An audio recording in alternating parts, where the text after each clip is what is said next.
Okay? So there's a ground up movement in the United States. Okay?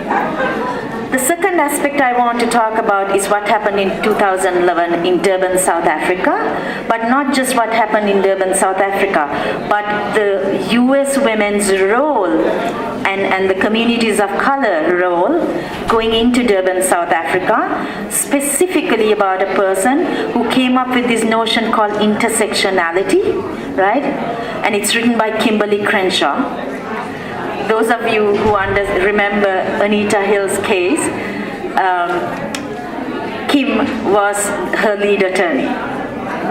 Okay, and she teaches at Columbia University and UCLA. She did the paper on intersectional analysis. That means that you can just look at a woman and say she's discriminated. You have to look at the intersecting identity of race and class, right? And multiple levels of discrimination women face, right? And when it comes to race, if you're looking at race, you can just assume that when you talk about race, we are talking about men. You have to recognize the reality of women in that intersection. So intersectionality was introduced to the world, and we actually played, the United States, grassroots people, right, and academics played an extraordinary role in ensuring that the UN integrated that intersectionality model in 2001, and B, we truly partnered with the world's women when it came to that, right? We partnered with women from South America, Afro-Caribbean women, right? We partnered with ethnic minorities out of Europe, right? We partnered with Dalit women of India who are the untouchables, right? And European American women who were committed to addressing issues around racial segregation and disparity. Right? So it brought together a global group of women to really talk about it. And that's a contribution that would not have happened without the women from the United States. Right? And the third that I want to talk about, because I want to give some examples, excuse me, is CEDAW. We were challenged in 1995 to really look at what it meant to implement the relevance of human rights to people's lives. Okay? Because it wasn't good enough to talk about it, right, that women's rights are human rights. But my colleagues in the field, especially in domestic violence world, said, so what good is this? Will it change the quality of life of women in San Francisco? That was a challenge posed to us in 1996. So in response to that, there were 3 of us who came together, and I want to mention their names. Somehow it seems that they have disappeared from the work we are doing.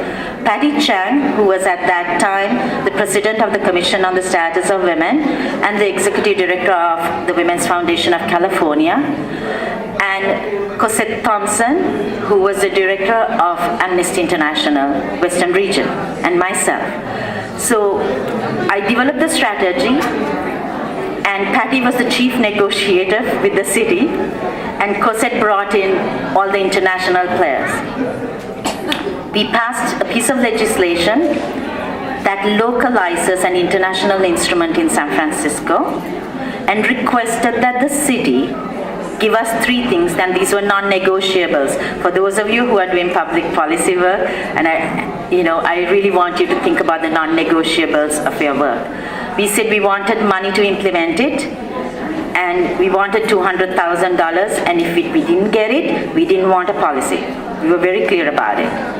We wanted a gender analysis in the allocations of funds, service delivery, and employment across city departments. Okay? And third, we wanted to look at, I forget the third one, service delivery, employment, and resource allocation, right? Employment meant that how women were treated within the city government, we wanted to assess. I see her standing. here are some of the changes, and I want to only talk about the changes that took place between 1998 and 2003. There were 6 departments that went through gender analysis. We realized that a lot of women were appointed to commissions in the city of San Francisco. It's over 50%. So technically you can say, of course, San Francisco is doing well. However, they were in non-money-making commissions. The Department of Airport Authority, Port Authority, Fire Commission, right, and police did not have any women at that time. So it's not the number of women, it's where they're at, right? We managed to increase the number of women in non-traditional employment. As a result of that, there's a flex work policy that the city has accepted, and the street lights within the city of San Francisco is placed much closer than any other city, because this is the way in which men put street lights mostly because non-traditional jobs are handled and run by men, and there is no law saying where the street lights are to go. Okay, so if you do a gender analysis, you would recognize women walk much faster in the dark than men. Okay, we have an inherent fear about it. The gender analysis recognized that men put these street lights, and if you did the gender analysis, we would want street lights much closer because we feel safer when there's light. Okay. And I'm going to end there by saying that we have the right not to remain silent, especially on those of the United States. And we can no longer sit and take a comfortable role while the rest of our sisters are not doing so well. Thank you.